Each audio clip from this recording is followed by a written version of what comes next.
L'esclavage dans l'histoire des États-Unis. Avant le XVIIIe siècle, l'Amérique fait venir la majorité de ses immigrants du continent africain. La plupart d'entre eux portent des chaînes. Ces vagues déplacements forcés vont aider les États-Unis à devenir le plus riche pays au monde. L'esclavage est tout sauf une péripétie de l'histoire des États-Unis. C'est l'événement principal. L'esclavage aux États-Unis aura duré plus de temps que celui de la liberté pour tous. Une époque de terreur qui hante toujours la mémoire collective. On a fait quelques progrès en termes d'égalité des races, mais on ne pourra jamais vraiment avancer si on ne se penche pas plus sérieusement sur l'esclavage. Voici l'histoire d'une résistance, d'une lutte pour la dignité humaine. L'histoire d'une quête de liberté racontée à travers les souffrances des esclaves. L'histoire cachée des pères fondateurs.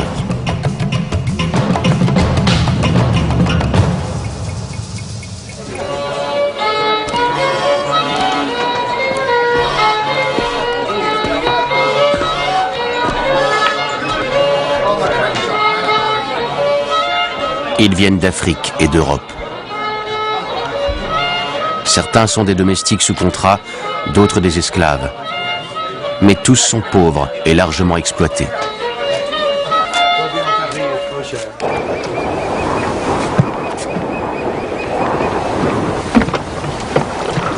Leur statut de travailleur est indéfinissable.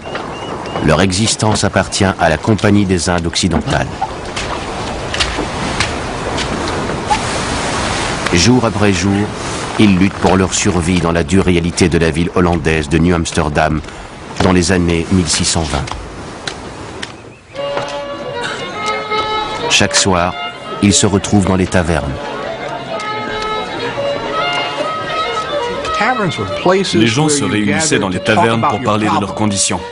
Les esclaves se plaignaient de leurs maîtres, les serviteurs sous contrat également. Les liens se tissaient facilement entre gens de races différentes.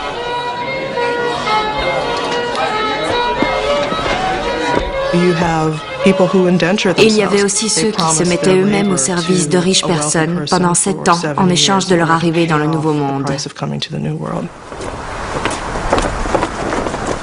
En 1624, la Compagnie hollandaise des Indes occidentales établit un comptoir commercial pour la fourrure sur l'île au relief accidenté de Mannahatis, une île qui deviendrait plus tard la ville de New York. Moins de 200 personnes s'installent ici. La plupart viennent d'Europe du Nord et travaillent pour la compagnie. Pour augmenter ses bénéfices, elle tente de faire appliquer le free labor.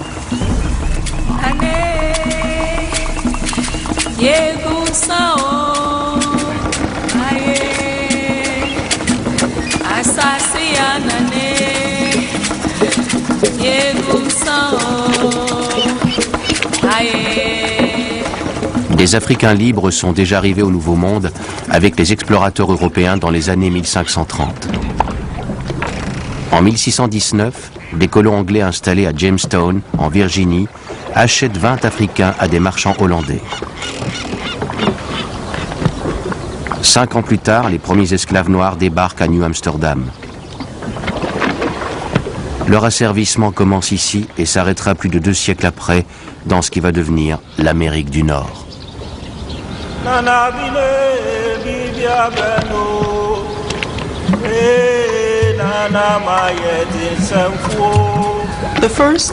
Les 11 premiers esclaves, tous des hommes, sont arrivés à New Amsterdam avec la Compagnie des Indes occidentales. Ils dépendaient uniquement de la compagnie, pas d'un maître en particulier. On les avait envoyés ici pour bâtir la colonie.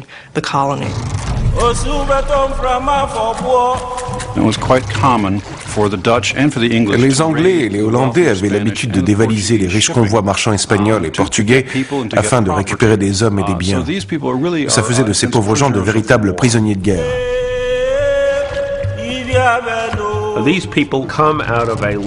Ces métis proviennent des vastes régions qui bordent l'Atlantique, lorsqu'au XIVe et XVe siècle, Africains, Européens et Américains se sont rencontrés pour la première fois. On les appelle les créoles atlantiques.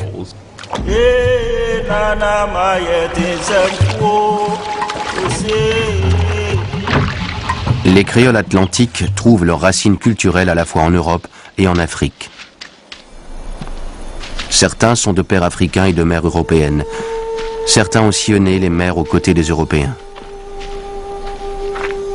Plusieurs parmi eux sont instruits, voire polyglottes. Les noms des 11 premiers esclaves sont significatifs de ce métissage. Simon Congo, Anthony Portugaise ou John d'Angola, tous des prénoms européens, des prénoms chrétiens. Ensuite, il y a les noms de famille qui évoquent un lien avec le Portugal ou un explorateur portugais. Le nom de Congo évoque pour sa part un chrétien africain qui viendrait du Congo. Ces esclaves ne savent pas quand ils seront à nouveau libres, si tant est qu'ils le soient un jour. Dans les colonies de Virginie, du Massachusetts et de New Amsterdam, le statut d'esclave n'est pas encore clairement défini. Il n'existe aucune loi, aucune règle, aucune réglementation.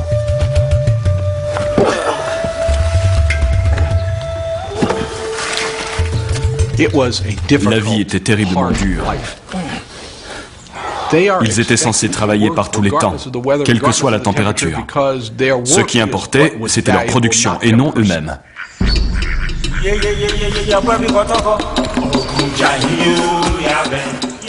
Les mettant à la tâche dès le lever du soleil, la compagnie oblige les 11 esclaves à déblayer le terrain, à construire des routes et à décharger les bateaux.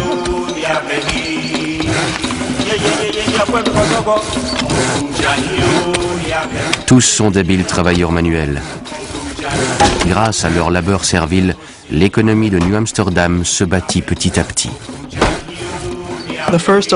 Les 11 premiers esclaves ont réellement bâti l'infrastructure.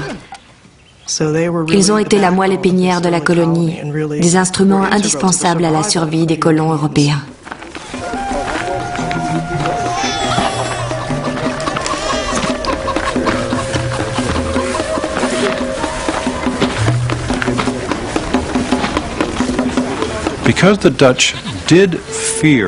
Comme les Hollandais craignaient la mixité raciale, ils ne voulaient pas que se fassent des mariages entre créoles et des femmes belges ou néerlandaises.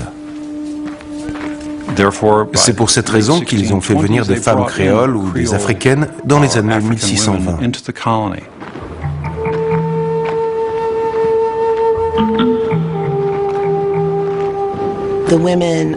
Si la compagnie a fait venir toutes ces femmes, c'est pour apporter un peu de réconfort aux nègres, comme ils l'ont prétendu. Mais en réalité, elles étaient là non seulement pour satisfaire les besoins sexuels des hommes, mais aussi pour être exploitées. Étant les plus anciens, les hommes avaient pour rôle d'apprendre aux nouvelles venues à évoluer sur ce terrain.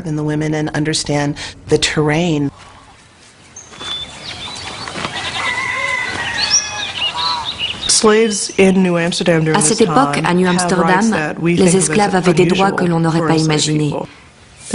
Ils pouvaient percevoir un salaire et le garder pour eux. Les Européens étaient tellement dépendants de leur travail qu'ils devaient essayer de les amadouer par certaines compensations.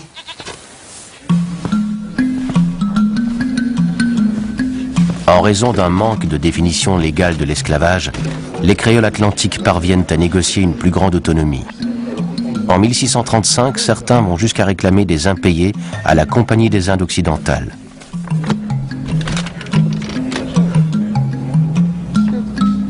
En 1638, Anthony Portugaise engage des poursuites contre un marchand blanc. Un an plus tard, c'est au tour de Pedro Negreto et de Manuel de Ruiz d'obtenir gain de cause contre des Européens dans une affaire de salaire non versé. En revoyant les comptes rendus d'audience, on s'aperçoit que les créoles atlantiques ont su tirer parti du système lorsqu'ils en avaient l'opportunité. Dans l'esclavage en Afrique, les esclaves avaient plus de droits. La communauté avait certaines obligations vis-à-vis d'eux. Et les Africains ont apporté avec eux cette idée de l'assujettissement.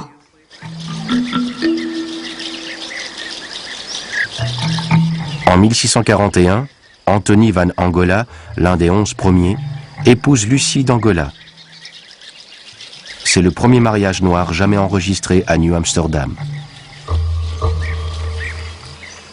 Les esclaves avaient compris que la légitimité du mariage était un moyen de revendiquer le droit du sol. Ils avaient étudié tous les moyens de s'en sortir. Dans les croyances religieuses européennes, un chrétien n'était pas censé asservir un autre chrétien. Les Africains le savaient, c'est pour cette raison qu'ils ont essayé de se convertir au christianisme. C'est donc par le biais de la religion que les Africains ont voulu négocier une plus grande liberté. Mais la réalité est tout autre. La plupart des esclaves étaient chrétiens, et le fait qu'ils aient été baptisés ou pratiquants n'a modifié en rien leur statut d'esclaves.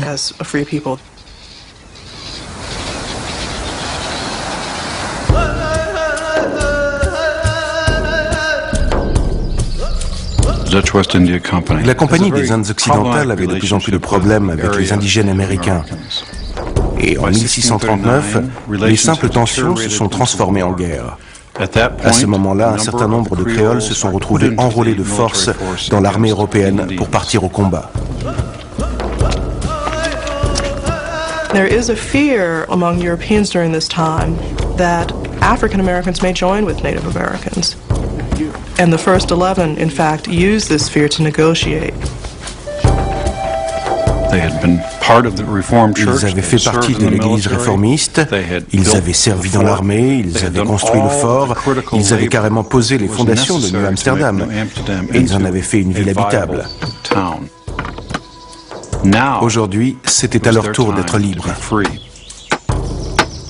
La compagnie a répondu à leurs exigences en créant les Free Negro Lots, des parcelles de terre qu'ils pouvaient cultiver et sur lesquelles ils pouvaient vivre avec leurs femmes. Mais ils devaient payer un tribut à la compagnie tout en restant à sa disposition si elle avait besoin d'eux. C'était une sorte de semi-liberté. Il ne faut surtout pas croire qu'ils faisaient preuve de bonté et qu'ils donnaient une opportunité aux Africains. Ils avaient simplement calculé qu'ils gagneraient plus d'argent en leur accordant cet avantage. Mais même dans ces conditions particulières, la servitude dans une colonie hollandaise restait de l'esclavage.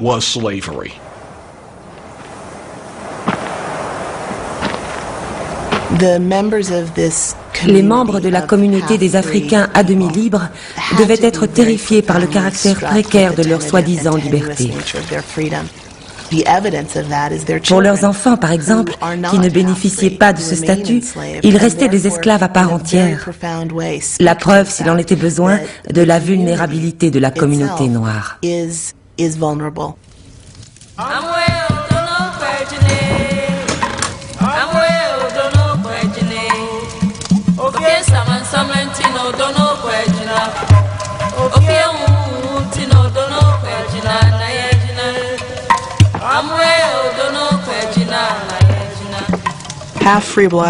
Les Noirs à moitié libres ne se différenciaient pas du monde servile. Ils continuaient à se battre pour tenter de gagner leur liberté.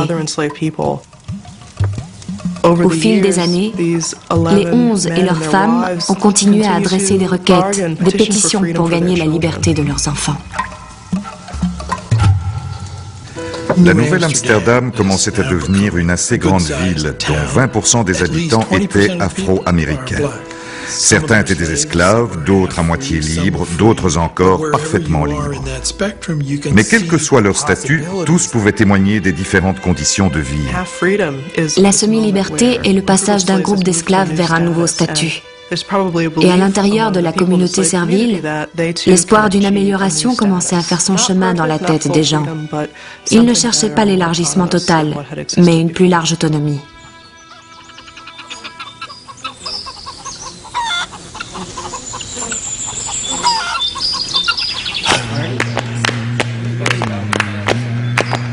Dans la région des plantations de tabac de Chesapeake, les servants sous contrat, blancs comme noirs, cherchent à tout prix à gagner leur liberté. Depuis le début du XVIIe siècle, la traite des Noirs s'opère peu à peu dans la région. Certains sont... Seule une infime partie est constituée d'hommes libres. John Punch est un travailleur noir rémunéré dans une petite plantation de tabac. James Gregory, un Écossais, et Victor, un Hollandais, travaillent à ses côtés.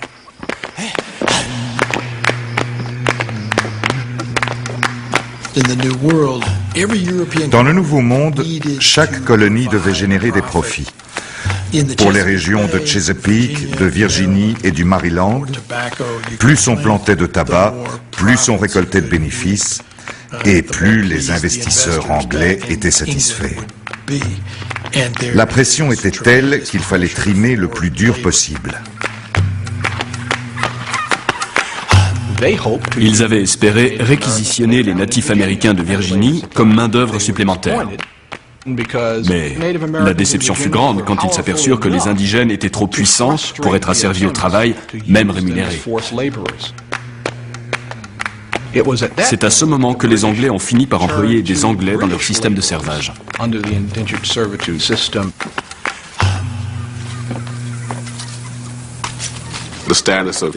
Le statut des Blancs et des Noirs était à peu de choses près le même. Tous deux étaient engagés pour une période de temps précise. Tous deux pouvaient regagner leur liberté à la fin de cette période, et tous deux étaient horriblement maltraités. Être un serviteur lié par contrat dans ce pays signifiait en fait que vous n'aviez aucun droit.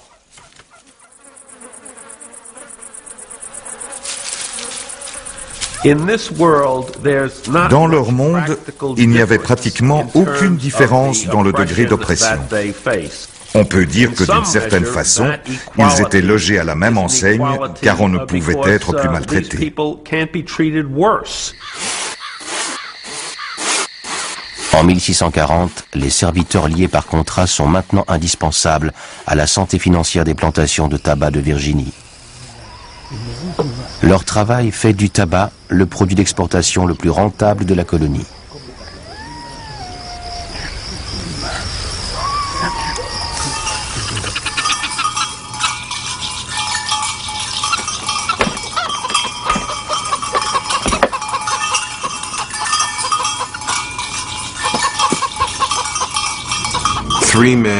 Trois hommes qui faisaient le même travail dans la même plantation étaient tellement malmenés, tellement oppressés, qu'ils ont finalement choisi de fuir leur maître.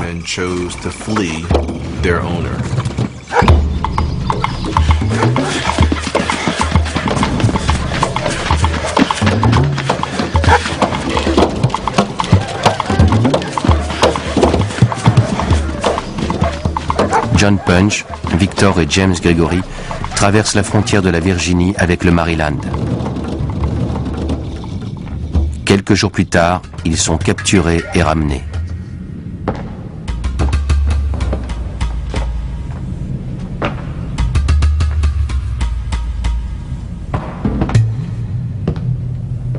Selon la plus haute cour de la colonie, ils sont reconnus coupables d'avoir causé de lourdes pertes ainsi qu'un grave préjudice.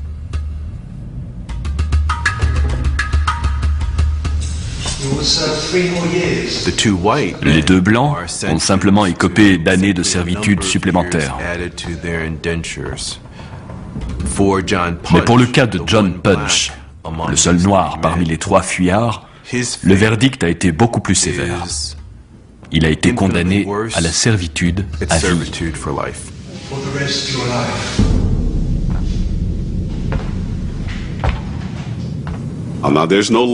Bien sûr, aucune loi ne permettait de condamner John Punch à l'esclavage à vie.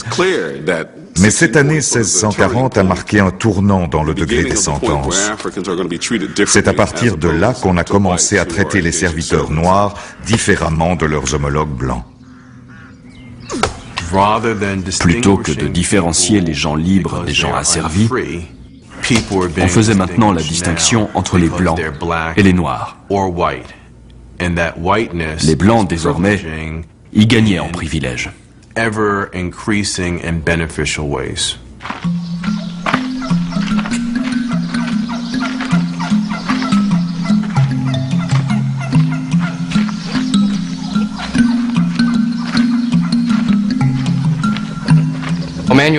Emmanuel Drégus apparaît pour la première fois dans les registres de la côte est de Virginie en 1645 comme l'esclave du capitaine Francis Pott.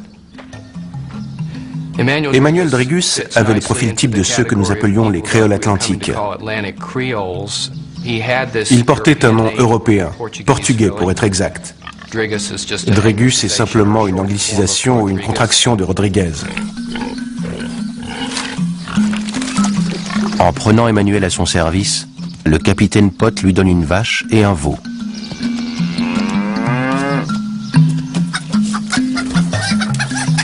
Mais en plus d'Emmanuel, le capitaine prend également sa femme France et leur fille, de respectivement 1 et 8 ans. Le capitaine doit donc informer le tribunal qu'il a pris à son service les 2 filles de son nègre.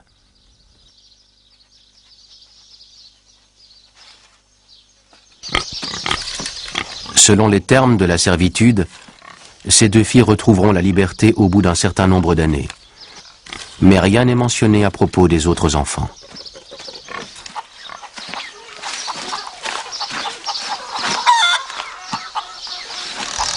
Le capitaine Pott a connu quelques difficultés financières. Il a alors chargé son neveu de trouver un moyen d'éponger ses dettes en lui rappelant bien qu'il consentait à se séparer de tous ses biens, excepté de ses nègres.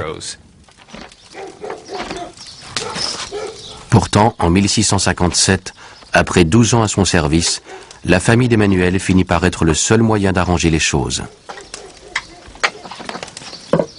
Leur famille a été anéantie par les problèmes économiques et financiers de Pott. C'est-à-dire qu'à chaque fois qu'il accumulait des dettes, Pott devait vendre un enfant. D'abord le petit garçon, puis sa grande sœur Anne pour environ 5000 livres de tabac.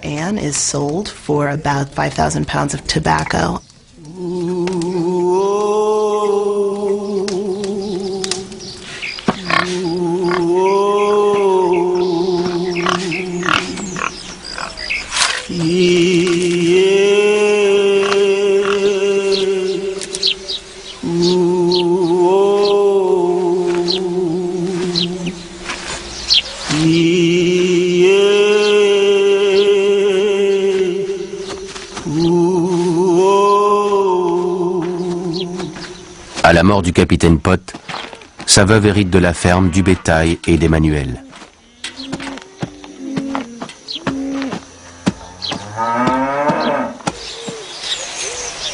Pourtant, les registres de la cour de 1661 indiquent qu'Emmanuel a gagné sa liberté. Il a affermé 58 hectares de terre et augmenté son cheptel.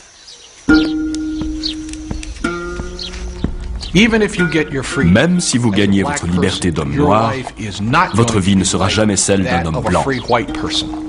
Emmanuel Drégus a gagné sa liberté. Et pour mettre sa terre en fermage, il a dû payer beaucoup plus que ce qu'un blanc aurait déboursé. Il n'a pas été traité comme n'importe quel homme libre. La couleur de peau est à l'époque un facteur de plus en plus déterminant.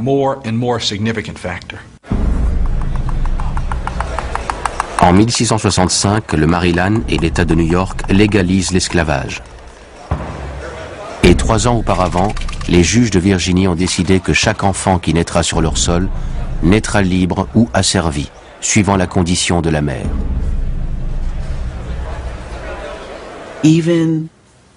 Même les enfants d'un père maître et d'une mère esclave n'avaient pas le droit à la liberté. Ça en faisait plutôt un bien, une valeur marchande. L'enfant mulâtre était l'esclave de son propre père.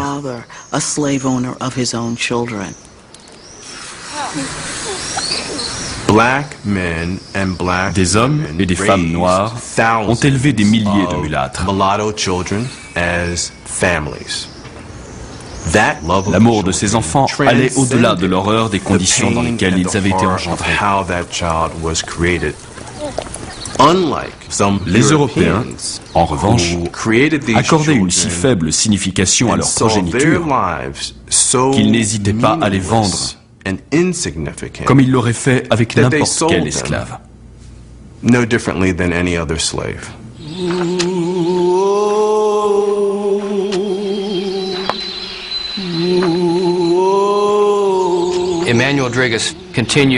Emmanuel Drigus a tenté de préserver l'avenir de ses enfants asservis en leur faisant don des têtes de bétail qu'il possédait, avec l'infime espoir que ces richesses les conduiraient vers la liberté.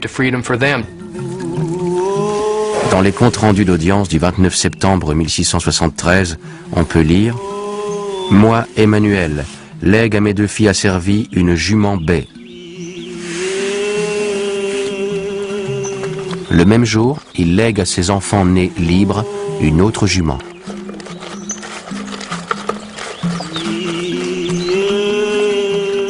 Malgré tous ses efforts, Emmanuel ne parvient pas à franchir Thomas et Anne, le fils et la fille que le capitaine Pott a vendus. En revanche, en épousant une femme libre de couleur noire, Thomas permet à ses enfants de naître libres.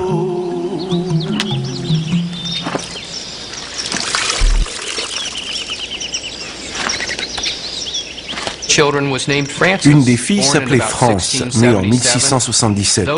Bien qu'elle soit née libre, elle était quand même asservie à un planteur et forgeron de la région du nom de John Brewer.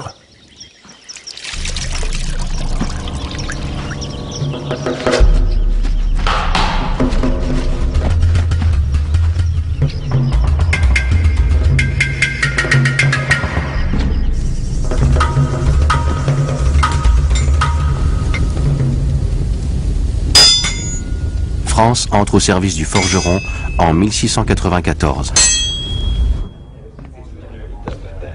Plus tard, la même année, elle se retrouve devant les tribunaux, accusée par John Brewer de fornication. Le nom de son partenaire n'est pas révélé. La jeune France, âgée de 17 ans, est condamnée à 30 coups de fouet.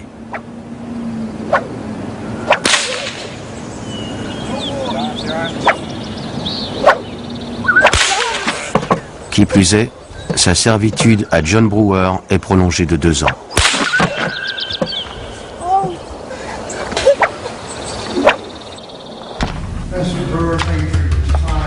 Plusieurs mois s'écoulent avant que France ne retourne devant les tribunaux. Cette fois-ci, on l'accuse d'avoir eu un enfant en dehors des liens du mariage. C'est devenu de plus en plus compliqué pour les Noirs libres d'obtenir gain de cause devant les tribunaux. France Drigus accusait son maître d'être le père de son enfant. Mais le tribunal ne voulait pas l'entendre. Les juges refusaient d'accorder du crédit à la parole d'une négresse si l'homme qu'elle accusait était blanc et surtout si c'était un planteur. La salle a été plongée dans un sacré tumulte et les juges ont décidé de renvoyer l'affaire en haut lieu. En attendant, elle a été de nouveau condamnée au fouet.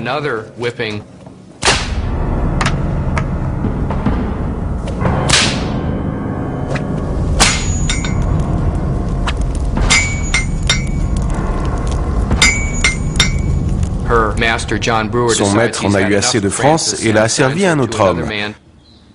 Du coup, France a de nouveau saisi la justice contre cette décision. Les juges ne sont toujours pas décidés à valider le témoignage d'une femme noire contre un homme blanc. Sans se laisser décourager, France soutient que Brewer a tenté de la placer dans une communauté où son statut de femme libre ne serait pas reconnu. La lettre qui rattache France à Brewer est décrétée nulle. France a gagné son procès. Elle a été officiellement libérée de sa servitude. Elle était extraordinaire parce que peu de femmes noires étaient capables d'aller en justice comme elle le faisait.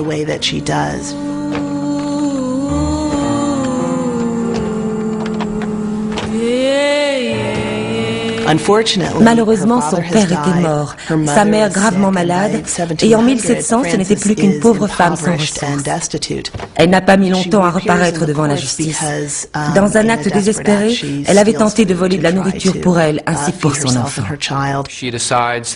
Elle a donc décidé de servir dans une autre maison, quelque part où on lui garantirait une certaine sécurité.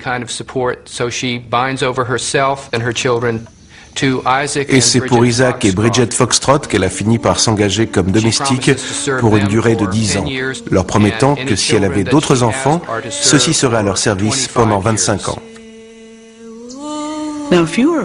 Imaginez que vous ayez été une femme noire libre. Que faire? Il n'y avait quasiment aucun moyen de gagner de l'argent pour une femme dans la colonie. Quelle ironie du sort. Il n'y avait quasiment aucun moyen de gagner de l'argent pour une femme dans la colonie. Quelle ironie du sort. La liberté était synonyme de pauvreté.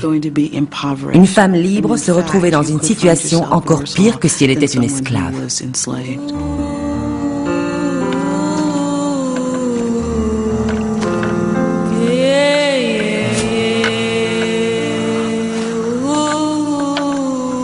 Isaac Foxcroft promet à France de lui rendre sa liberté lorsqu'il décédera. À sa mort, cependant, la veuve d'Isaac affecte France et ses enfants à un nouveau maître. Une fois de plus, France veut que justice soit rendue. Mais sans une preuve matérielle, avec sa seule parole comme défense, la Cour lui donne tort. C'est après l'année 1704 que l'on perd sa trace dans les registres publics.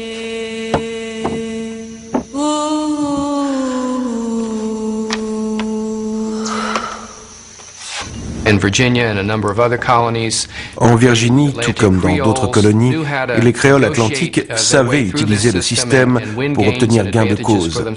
Pas grand-chose, certes, mais tout de même quelque chose. Et le temps avançant, on ne leur a plus laissé l'occasion de le faire.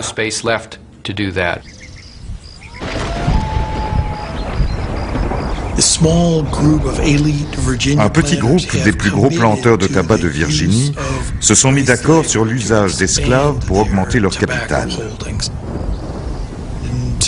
En 1691, ils ont interdit aux Noirs libres de vivre dans certains comtés. Si vous étiez afro-américain, vous ne pouviez pas suivre d'éducation, vous ne pouviez pas vous déplacer librement, vous ne pouviez pas posséder de biens immobiliers. Tous ces décrets ont été établis sur une seule et même génération. C'est un maillon de la chaîne de l'esclavage où personne ne peut être libre. Avant cela, il existait des moyens de l'être. L'esclavage a tout simplement remplacé la servitude par contrat comme système de travail le plus prisé. Et au début du XVIIIe siècle, il est devenu clair que dans la baie de Chesapeake, la loi fait maintenant des hommes noirs de véritables biens matériels.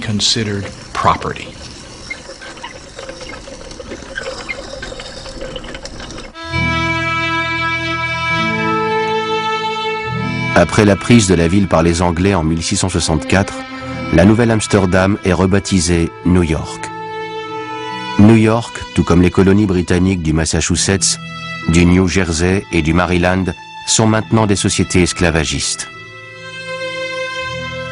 Sur les 13 États fondateurs de l'Union, la Caroline du Sud est la première à baser sa production économique sur l'esclavage, ce qui fait d'elle la toute première société esclavagiste. L'esclavage racial est officiellement autorisé en 1669 avec la Constitution fondamentale de la Caroline. La colonie de Caroline, qui regroupait à l'origine la Caroline du Sud et celle du Nord, a été fondée vers 1670. Au départ, c'était un cadeau de Charles II à ses amis, un territoire qui ne demandait qu'à être exploité. Les premiers propriétaires blancs de Caroline du Sud sont arrivés de la Barbade, une île où les Anglais avaient mis en place une gigantesque économie sucrière, forte de 50 000 esclaves africains. Le système de plantation a ensuite été transplanté, un peu à la manière d'un virus, sur la côte est américaine.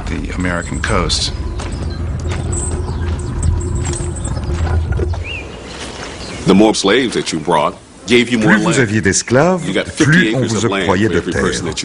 On vous donnait 20 hectares par nouvel arrivant dans la colonie de Caroline. L'esclavage a donc été encouragé depuis le début dans la région. Il ne restait plus qu'à trouver le type de travail qu'on donnerait à faire aux esclaves pour rentabiliser la colonie. Alors que les esclaves déblaient le terrain, les colons cherchent le moyen d'exploiter le Low Country.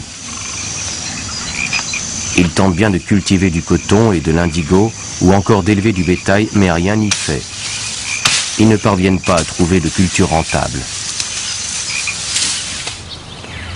De leur côté, les esclaves font pousser ce qu'ils appellent de l'orisa ou du riz pour leur propre usage.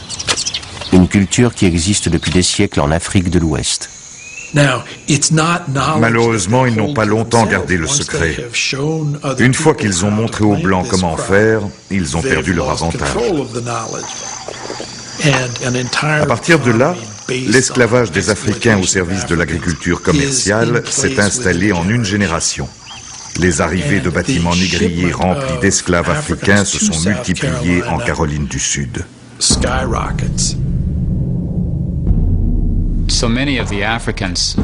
Énormément d'esclaves africains pendant les XVIIe et XVIIIe siècles étaient des anciens soldats faits prisonniers pendant les guerres civiles. Ils étaient vendus aux Européens par les vainqueurs de ces conflits. Ça leur permettait de réduire le nombre d'effectifs militaires de leurs opposants. Ils marchaient jusqu'à la côte. La majorité d'entre eux n'avaient jamais vu la mer. C'était aussi la première fois qu'ils voyaient des hommes blancs. Il y avait tout un folklore sur le cannibalisme. Beaucoup d'esclaves qu'on envoyait vers les côtes avaient peur d'être dévorés par les Blancs.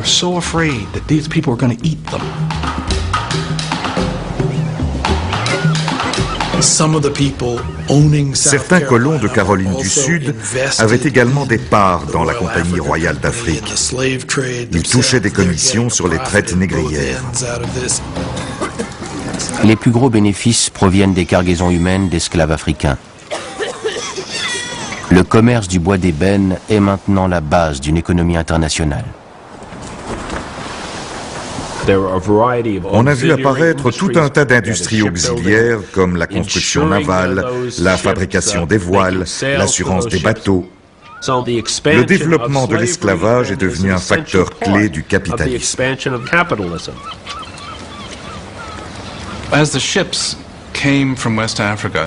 Pendant les traversées depuis l'Afrique de l'Ouest, des gens mouraient et on jetait simplement leurs cadavres par-dessus bord, au milieu de l'Atlantique. Mais de temps en temps, le capitaine attendait d'avoir accosté au port de Charleston. Une fois, l'un d'eux fit jeter à la mer des dizaines de cadavres.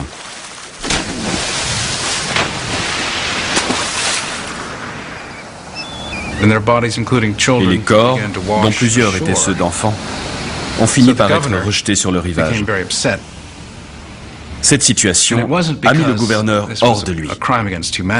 Non pas parce qu'il s'agissait d'un crime contre l'humanité, mais parce que l'odeur indisposait la population blanche.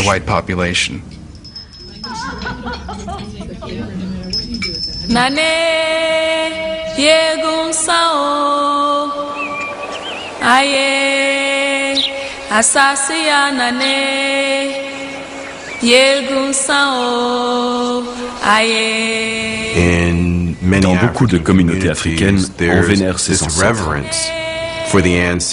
On vénère ceux qui appartiennent maintenant au monde des esprits, parce qu'ils sont censés veiller sur les vivants.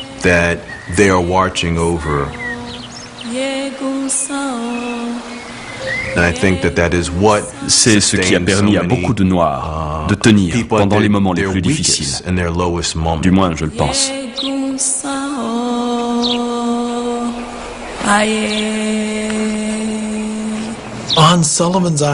Sur Sullivan's Island, les Anglais avaient construit une maison pour pestiférer, dans laquelle ils plaçaient en quarantaine les nouveaux arrivants.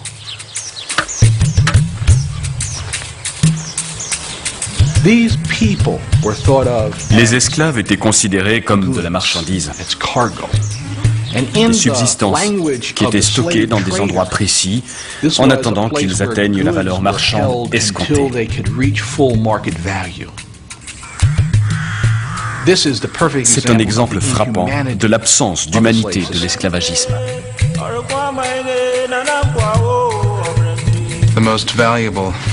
Les plus précieux d'entre eux étaient les hommes de moins de 20 ans. Ensuite venaient les femmes de moins de 20 ans.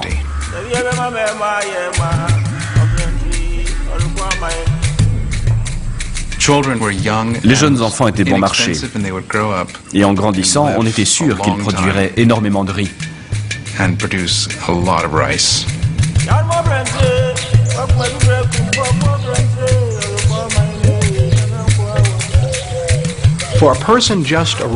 Les nouveaux arrivants n'avaient aucune idée de l'endroit où on les avait transportés. Ils savaient uniquement qu'ils avaient fait un long voyage en bateau. Bien entendu, ils n'avaient qu'une seule idée en tête. Comment sortir de là? Comment recouvrer leur liberté?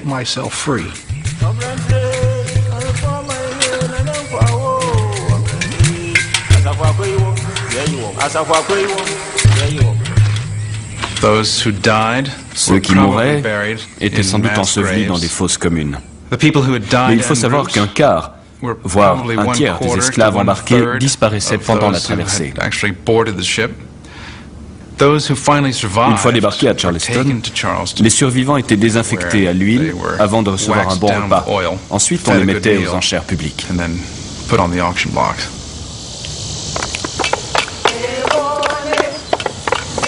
Les esclaves tentent de survivre par tous les moyens. Certains jouent les ignorants, d'autres sont prêts à tout pour servir les intérêts de leur maître. Malgré tout, beaucoup refusent de se soumettre. Ils parviennent à conserver leur dignité et trouvent du courage dans la culture et la spiritualité qu'ils partagent.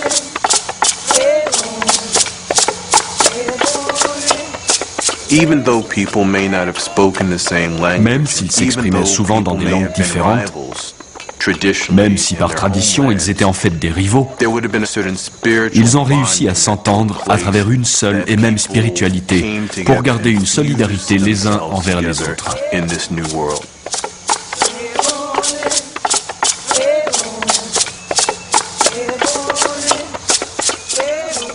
Dans les années 1720, la communauté noire représente plus du double de celle des Blancs dans le Low Country de Caroline du Sud.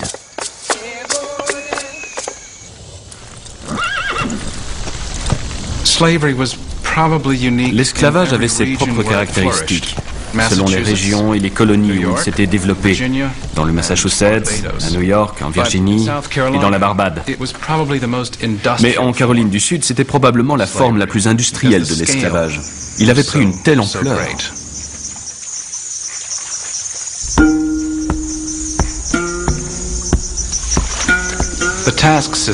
La Caroline du Sud avait un système de répartition des tâches unique en son genre. Chaque esclave était chaque jour assigné à une besogne bien précise. Le travail commençait au lever du soleil, et quand on était affecté aux travaux des champs, on devait biner sur un quart d'acre, 2000 mètres carrés environ. Les gens passaient la majeure partie de l'année agenouillés dans la boue à travailler la terre sous un soleil de plomb. La culture du riz était particulièrement exigeante.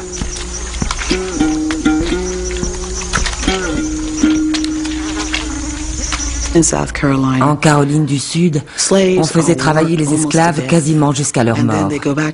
Les propriétaires allaient régulièrement se réapprovisionner en Afrique.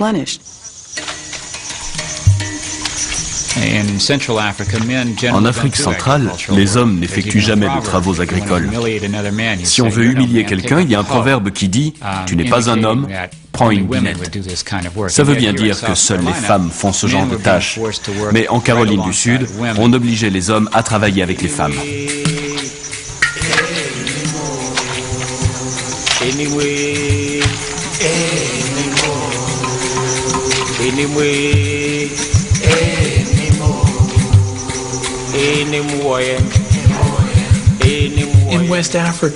En Afrique de l'Ouest, la mère avait l'habitude de piler chaque jour un peu de riz pour le repas du soir. C'était tout un art, quelque chose dont on était fier. Et là, elle se retrouvait à faire la même chose, mais dans des circonstances complètement différentes.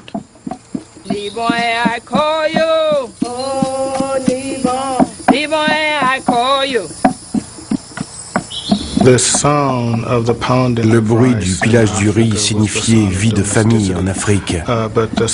En Caroline du Sud, c'était le symbole de l'exploitation.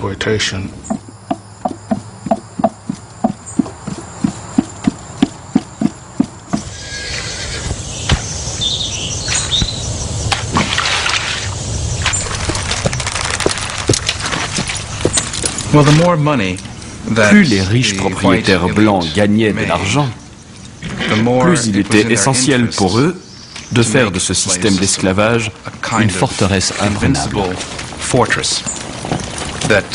C'était à ce prix qu'ils pourraient garder les privilèges réservés à l'élite. C'est ce qui a incité les planteurs à mettre en place des systèmes de réglementation et de réprimande stricts.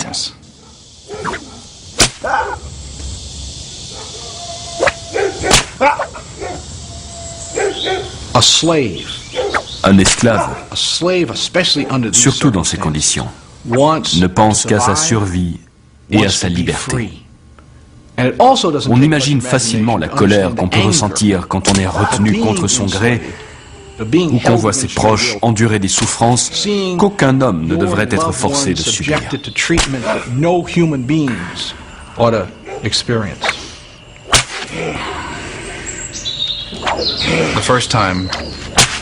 La première fois, c'était des coups de fouet. Si on essayait de s'échapper une deuxième fois, on vous gravait un R au fer rouge sur la joue droite. À la troisième tentative, on vous tranchait une oreille et on vous gravait un autre R sur la joue gauche.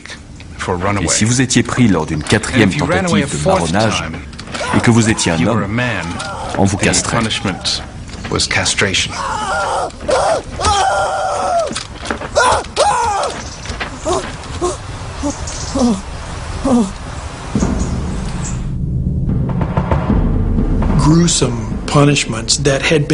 Les propriétaires perpétraient des châtiments bien connus en Angleterre et les amplifiaient.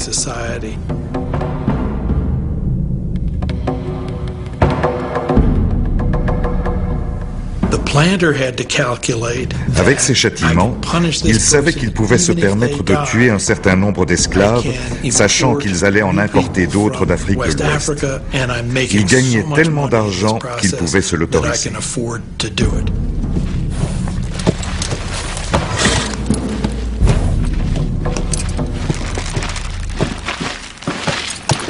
Le caractère inhumain des châtiments signifie beaucoup de choses. Cela sous-entend que les esclaves tentaient de résister, que tout homme à qui on supprime ses droits ne se laisse pas faire impunément. Les esclaves mettaient souvent le feu aux granges, particulièrement en période de grosses récoltes. Les Blancs avaient également peur d'être empoisonnés, parce qu'ils n'avaient aucun moyen de le prévoir. C'était leur hantise, même si cela ne se produisait quasiment jamais. Un exemple frappant de cette peur à l'intérieur de la communauté blanche était l'autorisation de se rendre à l'église avec un revolver.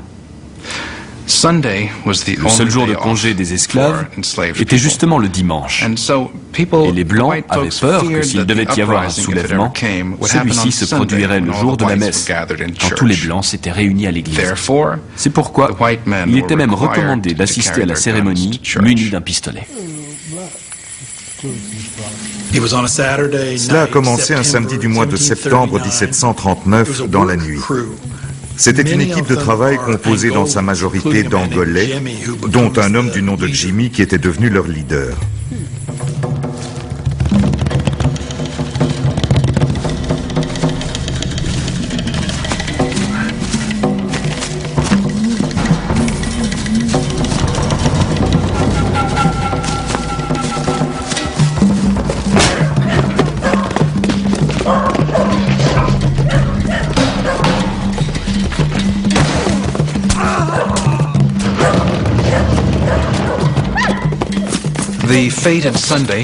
Ils sont finalement passés à l'action le dimanche sur la Stono River, à 80 km au sud-ouest de Charleston.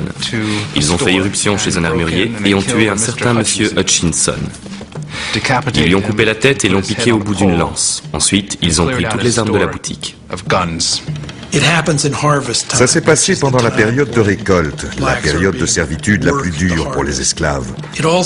Il y avait également une épidémie de malaria qui s'était abattue sur Charleston, faisant beaucoup de morts.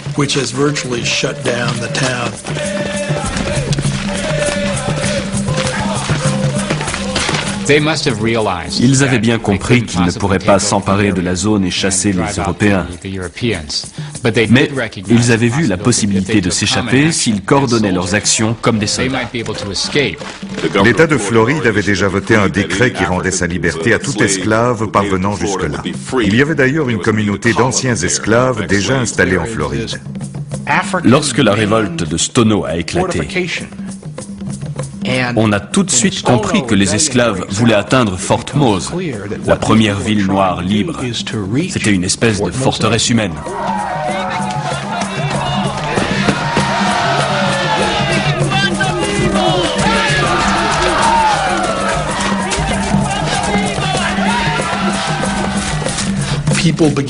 La révolte a commencé à prendre de l'ampleur. Plusieurs plantations ont été brûlées à la suite. Des Blancs ont été massacrés. Des esclaves ont été libérés, même si certains ont refusé de suivre le mouvement. Mais malheureusement, en marchant vers le nord, les révoltés ont croisé la route du lieutenant-gouverneur.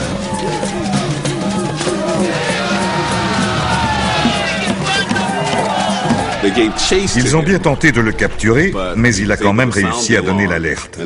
Les Blancs ont alors formé un détachement qui s'est mis à la poursuite des nègres marrons. C'était un tournant de l'histoire. S'ils étaient parvenus à le prendre en otage, qui sait ce qui se serait passé? Les esclaves ont été pris en chasse vers le sud pendant 1 ou 2 jours. S'ils avaient tenu 24 ou 48 heures de plus, ils auraient pu rallier plus de monde à leur cause et prendre une belle ampleur. Le soulèvement aurait peut-être eu un avenir.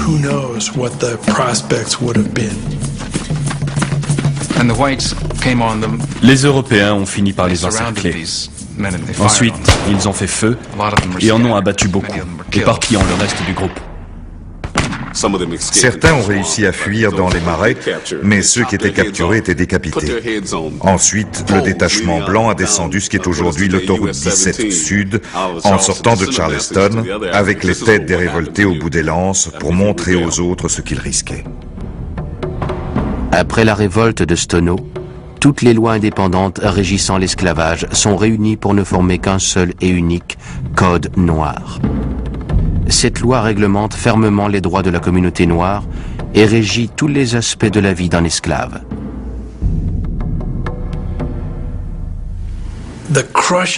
L'échec de la mutinerie de Stono a été une véritable tragédie. Pour moi, ces révoltés étaient des guerriers de la liberté.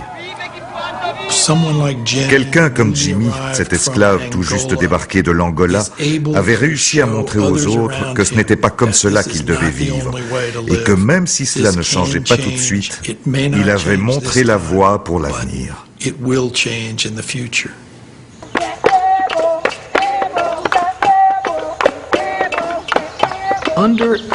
Malgré des conditions humaines les plus dégradantes que l'on puisse imaginer, les esclaves avaient réussi à conserver leur dignité.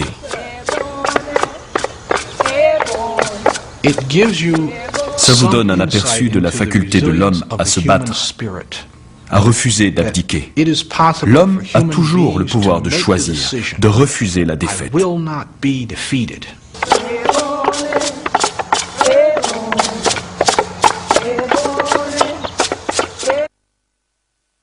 Nana bile bibia beno, nana mayetin semfo.